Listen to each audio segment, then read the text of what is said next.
Hello guys, welcome to DSR classes, and in today's class we are going to start data structures. So first of all, what are data structures? Data structures are the set of operations on data values. There are data structures like array, stack, queue, trees, graphs, etc. So in today's class we are going to start with arrays. So basically, what is an array?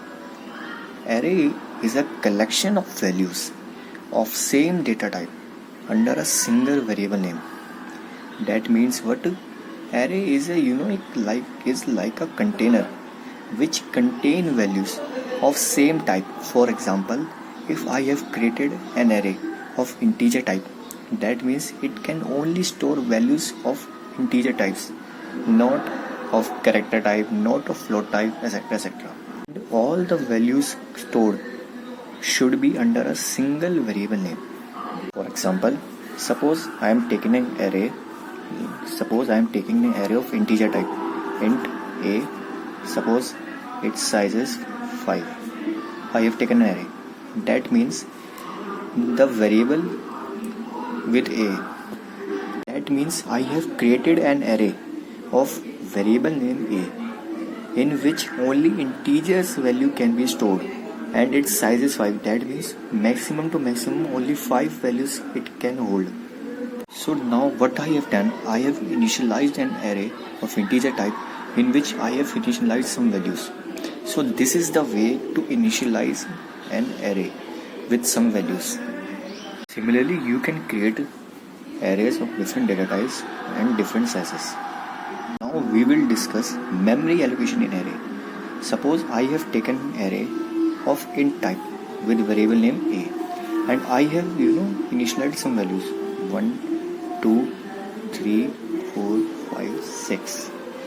These are the values that are stored in array, and 0, 1, 2, 3, 4, 5, and the values which are written there are the index of these memories. So the index of the first memory is 0, second one is 1, third is 2, fourth is third, fifth is fourth, and sixth one is fifth. Difference between array and data structure is, in array the index value starts from 0, but in data structure the index value starts from 1.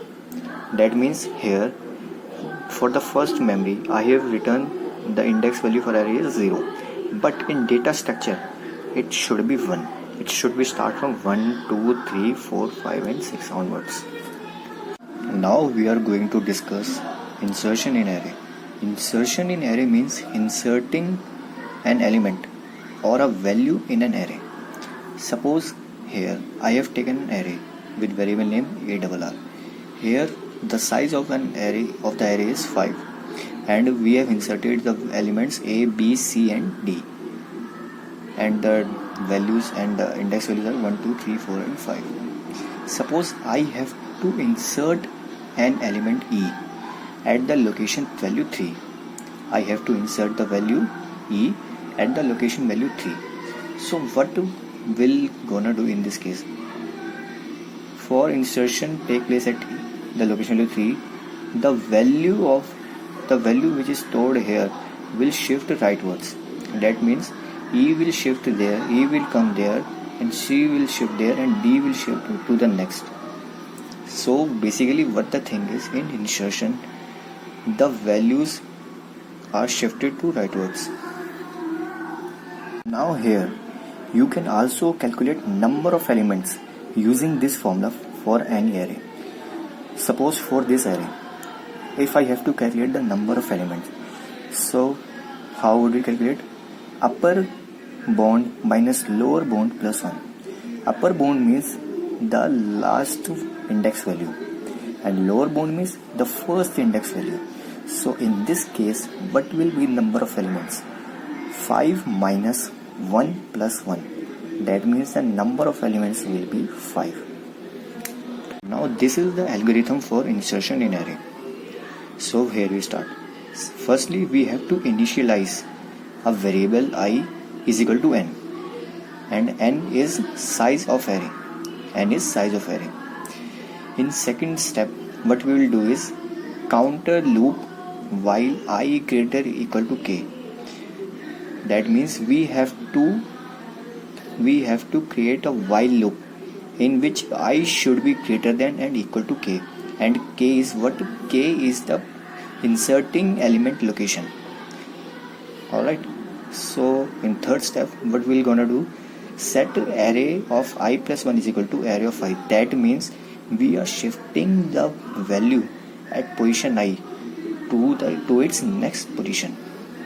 And in fourth step, what we are going to do, we are going to decrease the value of I and end of loop. In sixth step, what we are going to do is array of k is equal to item. That means the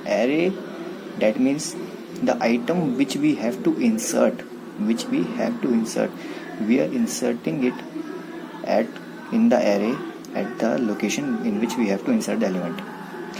And the seventh step, we are going to set n is equal to n plus 1, that we are increasing the size of the array, and then we will exit. We try to understand this with the help of an example. Suppose for this array, here what is the value of n?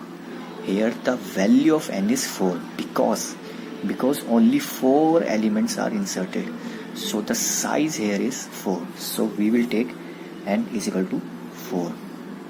So according to first step, what would be I is equal to n is equal to 4, so the I will be 4. Suppose I have to insert the element e at location 3. So what will be my k? My k will be 3. Now according to loop, we are checking while loop. While I is greater than equal to k, that means while 4 is greater than equal to 3. Yes, it is. If it is, then proceed to the next step.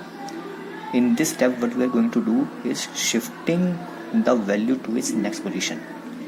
Right? So what will we do? Array of 4, 5 is equal to array of 4.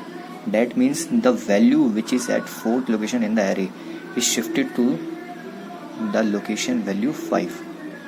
Alright, and then we are decreasing the value of I. That means now I is what? I equals to 3. Alright, so now again return to this while loop. While 3 is greater than equal to 3. Yes, 3 is equal to 3. Yes, it is 2. Then what will happen? Array of 4, array of 3. That means the value at the third location in this array, that means C, will shift to the location value 4. That means C will shift there. Alright, so it is. Now what will happen? Value of I will decrease. So now I is equal to 2. Again go to the loop. Now check. While 2 greater than equal to 3. No, this condition is false. So the condition is false. Then what will happen? We are coming out of the loop. Okay. So end of the loop. So now we are coming out of the loop, and what will we do? Array of k is equal to item. That means the item which we have to insert, we will insert it at the specific location. So array of 3 is equal to E, which is my item. That means E is inserted at location 3 in the array. So this is how you can do insertion in an array. So thank you guys. In the next lecture we will discuss deletion in array. Thank you.